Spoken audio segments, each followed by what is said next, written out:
Next up, we have Enter the System, Natural Laws Apocalypse, book number 1 by Tom Larcombe. It is 544 pages, $3.99. It's available on Kindle Unlimited, and here's the author's description.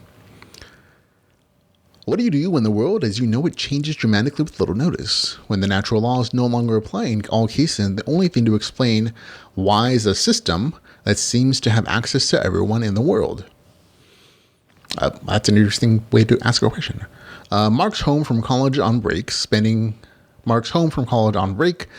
his time laughing about some of the crazy news stories he's found online and gaming. When a message appears in his line of sight blocking absolute everything, he nearly freaks out. The message warns that the world has been in a variant natural law beta test for a millennium and it's about to revert to the norms. Deciding that even if he's insane, he's not going to hurt anything to try to prepare. He settles in to do so. Despite the atrocious lack of the skill the system has with the English language, he manages to work his way through enough help files to get a clue of what's coming. After sharing discovery with a few friends, they all start to prepare together. Once the change begins, the small group races to create a safe zone or an area where monsters will not respawn or where they can gather on other survivors in an attempt to rescue as much of the new town as possible. Along the way, they discover that the new system can award classes that resemble those of the games the group has played, as well as magic for those capable of grasping it. With monsters spawning throughout the town, everyday animals being mutated into dangerous creatures, and a system that desperately needs English language lessons, they'll do their best to save as many of the local residents as they can. Okay, there we go. This is from the author of Light Online, and I really actually enjoyed that particular series. This one, less so. Not a bad story. It even labeled itself as a Natural Laws Apocalypse book. But with that kind of title, this is an RPG apocalypse story, which is perfectly fine. It's set in the modern world. It just wasn't anything particularly special. I felt like most of it was fairly standard. It has regular action, perfectly fine. An RPG system that gives loot, classes, base building, which becomes a really important thing as the story goes on. A lot of time I spent on that. And that's kind of it. That's all it really happens. There's a cycle of going out to fight monsters, to rescue people who are in various locations, bringing them back to the base, having some small time social conflicts perhaps, and leveling up, distributing stats and class stuff, and building the base up, expanding it, gathering resources with that, and then going back out to rescue more people. And it's really just a cycle. So it's a very slice of life kind of story. There's no overarching arc to like, oh, we have a goal of saving the world by doing this thing, or an AI apocalypse is here and we have to defeat this one AI thing. Nope, none of that. It is slice of life, much like the other stories from this author. It's just it actually does a fairly good job of the RPG side of things. The main character has a couple of unique classes where like, oh, this is some interesting synergy. You can tell the author's like, oh, I want to play with these kind of concepts. And he does so, and he expands, and there's plenty of class theorization there.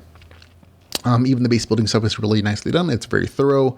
It again becomes a more important part of the story than you think it is within the first 10 to 20% of the story. Honestly, probably too much time is spent in there for me.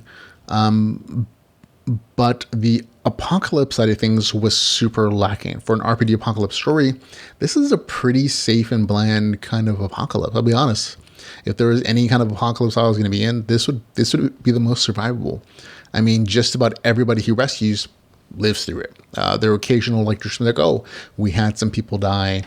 But we, as readers, don't really get to see it. Like there's one bad person in the story that ends up being killed early on, and there are a couple of other jerks, and that's kind of it. Like for an RPG apocalypse where